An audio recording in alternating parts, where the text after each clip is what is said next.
और आज विश्लेषण देख लेते हैं। भारत के सामने हर मोर्चे पर लाचार पाकिस्तान का विश्लेषण।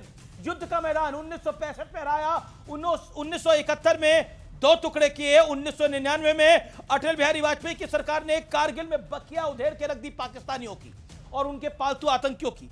2016 में सर्जिकल स्ट्राइक, 2019 में बालाकोट वाली एयर स्ट्राइक, 2025 में ऑपरेशन सिंदूर में भरपूर पिटाई करी। कई दिनों तक पिटा पाकिस्तान, कई एयरबेस और आतंकी ठिकाने तहस नहस हो गए। अब खेल का मैदान, पिछले लगातार 8 मैच भारत ने पाकिस्तान को रौंदते हुए हराया है। एशिया कप में सिर्फ 15 दिनों के भीतर पाकिस्तान की कुटाई की एक हैट्रिक बनाई है। राउफ विमान उड़ा रहा था, याद है ना आपको, ऐसे विमान दिखा रहा था, लेकिन वो विमान कहां जाके घुस गया ये हम नहीं कह सकते। आइए देखते हैं इकोनॉमी के मैदान के ऊपर। भारत दुनिया की चौथी सबसे बड़ी आर्थिक शक्ति है। पाकिस्तान कटोरा लेकर दुनिया भर में भीख मांगता है, यह बात सर्वव्यापी है, यह सबको पता है। भारत की जीडीपी 4.19 ट्रिलियन डॉलर और पाकिस्तान की सिर्फ 399 बिलियन डॉलर है, यानी फर्क देखिए। सेना में ताकत भारत की का रक्षा बजट पाकिस्तान से 8 गुना ज्यादा है। भारत के अपने स्वदेशी हथियार हैं और पाकिस्तान चीन पे निर्भर है, चीनी हथियारों पे निर्भर है। इंटरनेशनल कूटनीति, हर मंच पे पाकिस्तान पिटता है और भारत का डंका दुनिया के दिग्गज देश मानते हैं। पीएम मोदी को बॉस बुलाते हैं। हर मंच पर पाकिस्तान को कूटनीति का तमाचा पड़ता है। इस्लामिक देश भी आज पाकिस्तान के साथ नहीं खड़े हैं। लेकिन आज का बड़ा सवाल है, भारत पाकिस्तान की डिबेट से पहले, क्या पाकिस्तान की पैदाइश हर मोर्चे पर भारत के हाथों मार खाने के लिए ही हुई है? यह बड़ा सवाल है, क्योंकि कल बहुत कुछ हुआ है।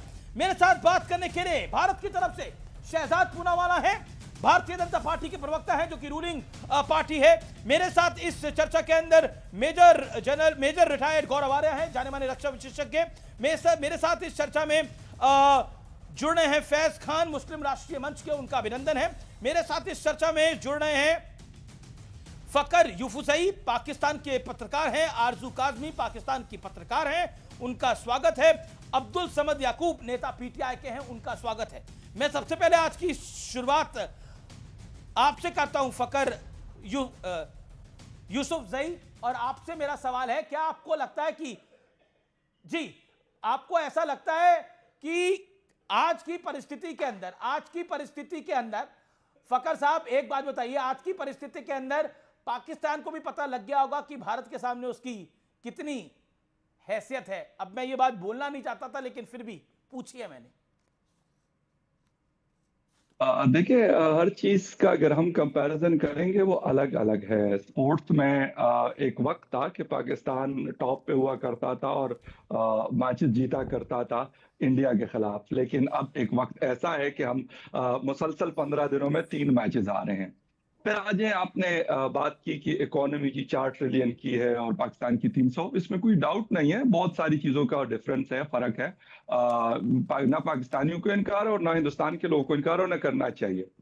फिर आपने बात की कि जी फोर्सेस, तो लाजमी सी बात है कि आपका बजट जो करीबन कोई $100 बिलियन की 80 to 100 बिलियन डॉलर है, पाकिस्तान का 15 to 20 बिलियन डॉलर है, तो उसमें फर्क है। लेकिन जब भी आमना सामना हुआ है, और अभी तो रिसेंटली मई में हुआ है, तो उसमें तो मेरे ख्याल में दोनों को पता चल गया कि दाल रोटी के भाव क्या हैं। इंडिया को भी पता चला और पाकिस्तान को भी पता चला।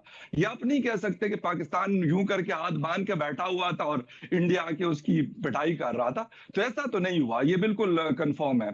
एक बात आपने और की कि एयरबेस में कल 11 खिलाड़ी पिटे, उस समय 11 एयरबेस उड़ाए गए, ये सब हमारे सामने हुआ है। लेकिन all said and done, trophy लेके क्यों भागे?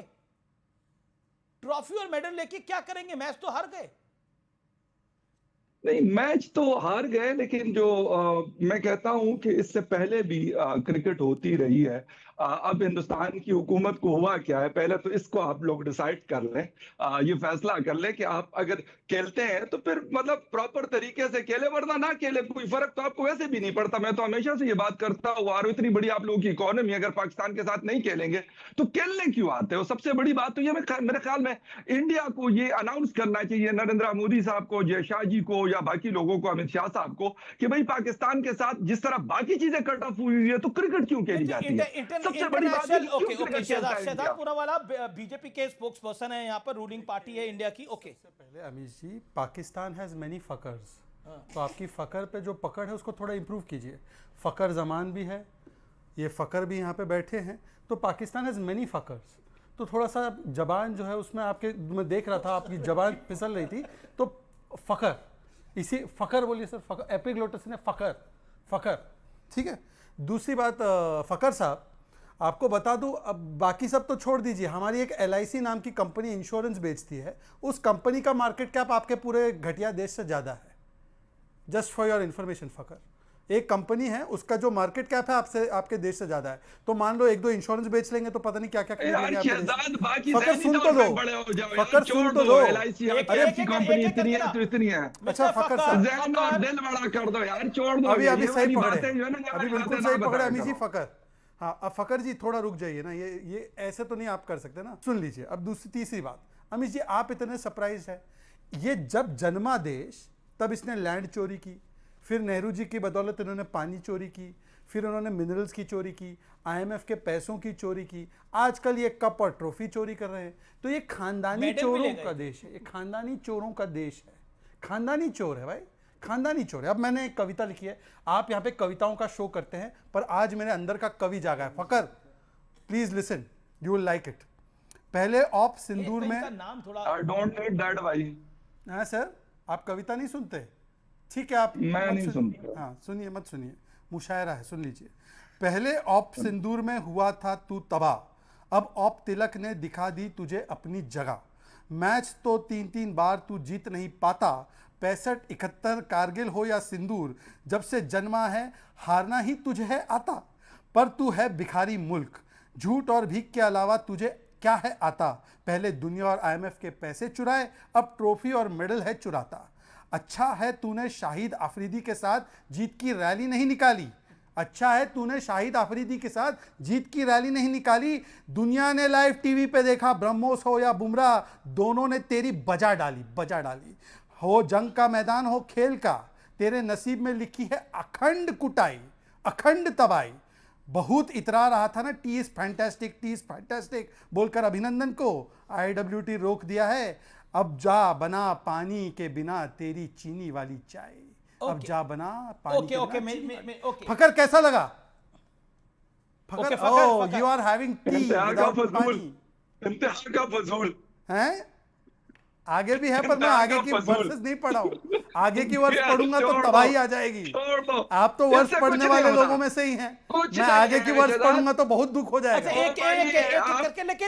लेकिन मुझे बताइए, ये फकर को मेरा कवि कैसे लगा? नहीं बिल्कुल, अच्छा, मुझे कवि वाले शो में बुलाया।